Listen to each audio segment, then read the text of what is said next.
Ed here with the Digital Digest, and today I wanted to share a quick unboxing and first look at the Unitek Y2190A.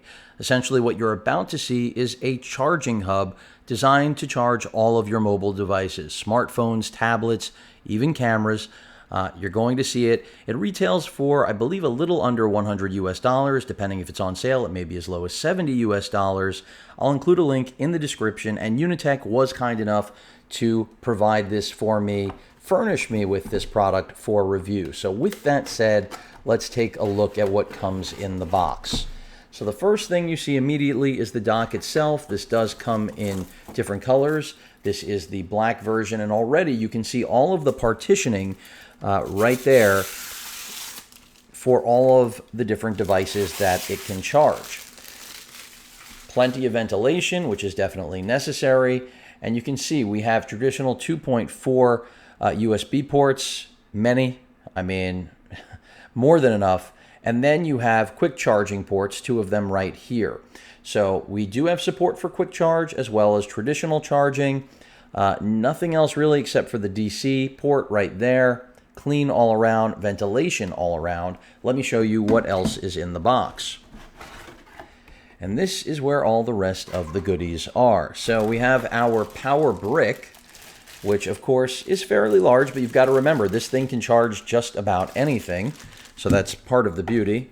Our plug that goes directly to the socket. This is a US version, of course, since I am in the States. And then we have a little bit of paperwork from Unitek, a user manual. Again, as I mentioned earlier, I will include a link in the description, but right there you can see the actual model number. It is the Y2190A 96 watt 10 port USB smart charging station.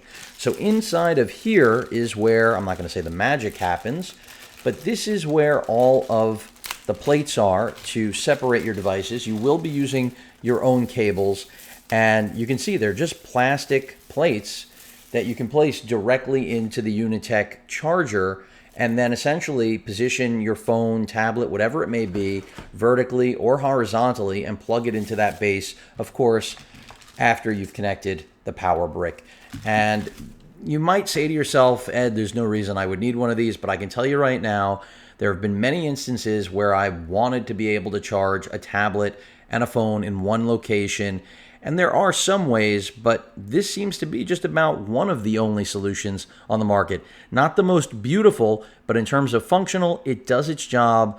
And that's part of the reason that I agreed. I mean, that's if it does do its job, which I anticipate and expect that it will, it's one of the few devices that does exactly that and gives you a lot of flexibility. Again, to have 10 ports and 2 quick charge, you pretty much should be able to cover everything. I'm not going to suggest people should travel with this, but if you're at home or at work and want one station to rule them all that can charge everything for the whole household, this should be able to pull it off. Granted, there are only 2 quick charge ports.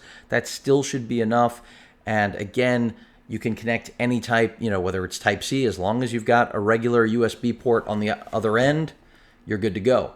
So very flexible. I think it's a smart product. And if it works and works as advertised, then it is a great value. I will, of course, follow up on this. But again, just a quick unboxing and first look at the Unitek 10-port USB charging station. And, of course, you get those 2 quick charge ports, which are essential these days. I mean, if it did not have those, I would not be interested in the product at all. So that tells you pretty much everything you need to know, at least until I give you an update on its functionality, capability, and whether or not it really does deliver on its promise. But any questions or comments, please feel free to post them. Hit that like button. And as usual, please feel free to subscribe. Later.